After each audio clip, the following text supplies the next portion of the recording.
Okay, I'm pulled off the side of the road here on the just on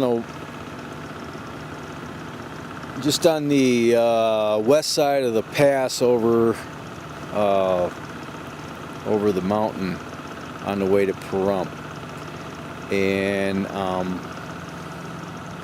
it's starting to get dark out. I'm looking up the canyon that this fire, the Carpenter Canyon, this fire started in, and I'll let you see for yourself.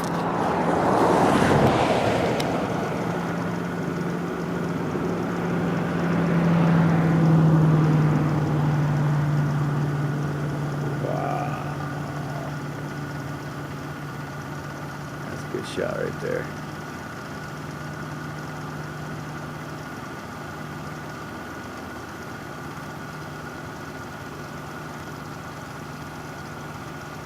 Meant to get some video from the Vegas side because this smoke trail is long, man. It goes forever.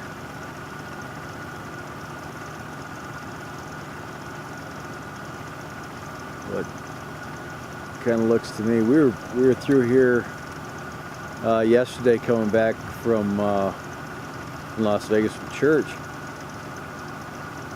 and it wasn't this big yesterday.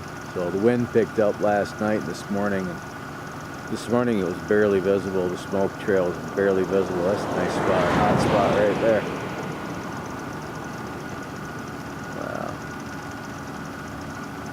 Wow. Okay, sorry for the crappy narration, but that's Monday night, July 8th, 2013, Carpenter Canyon fire update.